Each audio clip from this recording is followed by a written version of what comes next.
జనరల్గా వాస్తు సరిగా లేకపోతే అనేక రకాల సమస్యలు వస్తాయనేది విషయం అందరికీ తెలుసు. అయితే ఇంట్లో వచ్చే ప్రతి ఒక్క సమస్య అంటే డబ్బు పరంగా వచ్చే సమస్య కానీ ఆరోగ్యపరంగా వచ్చే సమస్యలు కానీ వీటన్నింటినీ కూడా వాస్తుకి రిలేట్ చేసుకోవాల్సిన అవసరం ఉంటుందా? వాస్తు దోషాల వల్ల ఆరోగ్య సమస్యలు వచ్చే అవకాశం ఉంటుందా? అంటేనమ్మా వాస్తు బాగుంటే మనం బాగుంటాం.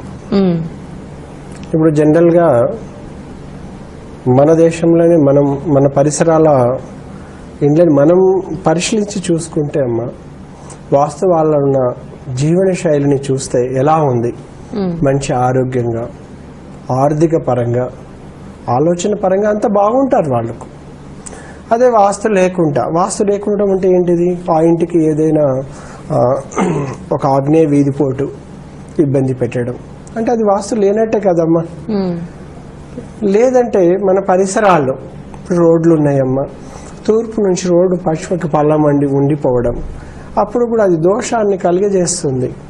అలా కాకుండా మనకు ఉత్తరం నుండి దక్షిణానికి రోడ్డు పల్లమై ఉండిపోవడము అది కూడా ఒక దోషాన్ని కలుగజేస్తూ ఉంటుంది.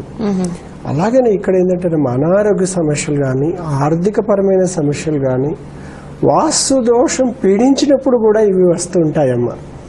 ఎందుకంటేనమ్మా వాస్తు అనేది కూడా ఒక భాగం కదా. ఇప్పుడు వాస్తు దేని మీద పనిచేస్తుంది అమ్మా? అష్టదిక్పాలకుల మీద, పంచభూతాలతోనే అది పనిచేస్తూ ఉంది. భగవంతుడు ఏమన్నాడు మనకు? ప్రకృతికి అనుకూలంగా నిర్మాణం చేసుకోమన్నాడు. అదే ప్రకృతికి వ్యతిరేకంగా మనం నిర్మాణం చేయకూడదు. ఇప్పుడు ఉదాహరణకు ఒక వీధి పోటుందమ్మా, నైరుతి ఒక వీధి పోతుంది, దాని ఎదురుగా మనం ఇల్లు కట్టుకుంటే అది దోషమే కదా. ప్రకృతికి అక్కడ వ్యతిరేకంగా మనం ఇల్లు కట్టుకున్నప్పుడు వ్యతిరేకమైన ఫలితాలు మనకు వస్తూ ఉంటాయి. అలాగే నేను ప్రకృతికి అనుకూలంగా కట్టుకుంటే అనుకూలమైన ఫలితాలు వస్తాయి. అసలు ప్రకృతి అంటే ఏంటిదమ్మా? పంచభూతాలు ప్రధానంగా అంశం. ఇప్పుడు పంచభూతాలు మనం చూద్దామమ్మా. భూమి ఉందమ్మా, మనకు ఇల్లు కట్టుకునేటప్పుడు భూమి ఎలా ఉండాలి? ఈశాన్యానికి పల్లమై ఉండాలి, తూర్పుకు పల్లమై ఉండాలి, లేక ఉత్తరానికి పల్లమై ఉంటే మంచిది. అలా కాకుండా అదే భూమి నైరుతికి పల్లమై ఉందనుకోండి, కొన్ని విలేజ్ కల్చర్లో కొన్ని నేను చూస్తూ ఉంటాను, ఆ ఊరికి మొత్తం నైరుతి పల్లం ఉన్నప్పుడు బాగా గొడవలు వస్తూ ఉంటుంటాం. ఆ ఏరియా అంటే ఆ వాతావరణంలో ఎన్నో రకమైన అనవసరమైన ఇబ్బందులు పడుతూ ఉంటారు. ఊరే పడుతుంటారమ్మా. ఒక ఊరికి ఇంకో ఊరు గొడవలు అవుతుంటాయి, ఎన్ని అంటుంటాం కదా. అక్కడ చూస్తేనేనమ్మా ఆ భూభాగము అంటే భూమి ఎటు పల్లం ఉన్నది, దానిని బట్టి కూడా వాస్తు ఇక్కడ మనకు పనిచేస్తూ ఉంటుంది. ఇంకా మనం చూసుకుంటేనమ్మా వాస్తుని మనం ఎలా ట్రీట్ చేస్తే అలా మనకు హెల్ప్ చేస్తూ ఉంటుంది అనమాట. అయితే ఇక్కడ ప్రధాన అంశం అమ్మ, పంచభూతాల్లో గాలి ఉంది. ఇప్పుడు మనకు పొల్యూషన్ లేని ఏరియాలో మనం గృహ నిర్మాణం చేసుకోవాలి, అంతే కదమ్మా. పంచభూతాల్లో కానీ బాగా పొల్యూషన్ ఉన్న ఏరియాలు, పరిశ్రమల ఏరియా కావచ్చు, ఇంకా కలుషితమైన ఏరియా అంటే శ్మశానానికి దగ్గర ఉన్న ఏరియాలు కావచ్చు, అంటే బొగ్గు పులుసు వాయువు, విషవాయువులు ఎక్కువ ఉన్న ఏరియాలో వాతావరణం లేని దగ్గరపై మన వాస్తు ప్రకారం గృహ నిర్మాణం చేసుకొని మంచి ఆరోగ్యంగా ఉండాలంటే అది సాధ్యమా? సాధ్యం కాదమ్మా.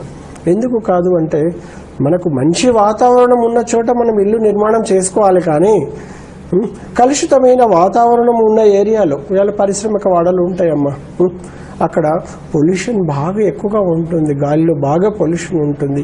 ఆ పొల్యూషన్ పీల్చుకొని కూడా అనారోగ్య సమస్యలు వస్తూ ఉంటాయి.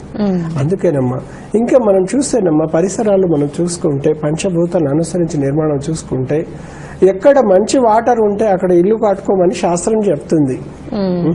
కానీ అక్కడ మనకు ఎక్కడ కలుషితమైన వాటర్ ఉంటే ఆ వాటర్తో స్నానం చేసుకోవడము అంతే కదమ్మా, ఇల్లుని శుభ్రపరచడం కూడా సరైనది కాదు కదమ్మా.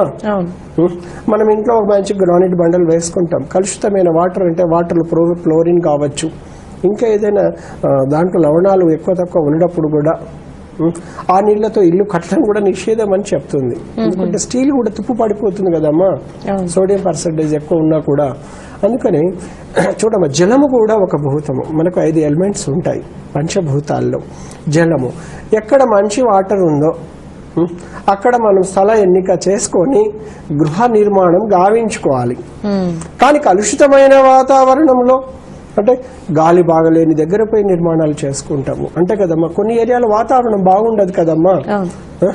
అదేవిధంగా మనం చూస్తే జలము అంటే జలంలో కూడా మంచినీళ్ళు ఎక్కడుంటే అక్కడ మనం నిర్మాణం గావించుకోవాలి.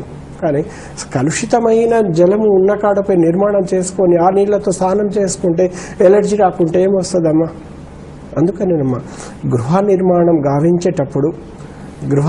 గావించేటప్పుడు మనం ఎన్నో జాగ్రత్తలు తీసుకోవాలి. స్థల ఎన్నిక చాలా చాలా ఇంపార్టెంట్ అమ్మా. సరైన నిపుణులతో డిజైన్ చేయించుకొని గృహ నిర్మాణం గావించుకుంటే మనకు మంచి సత్ఫలితాలు వస్తాయి.